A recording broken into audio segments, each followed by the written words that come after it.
So what exactly are we learning here? We're learning about Earth's crust, the lithosphere, right? And the lithosphere is a cold and brittle place, much like the pasta string or the wooden match. It can only withstand so much pressure before it snaps.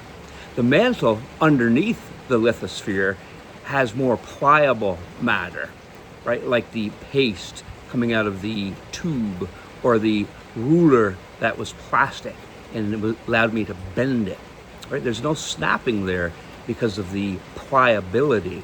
So how does that tie into tectonics, right? Tectonics.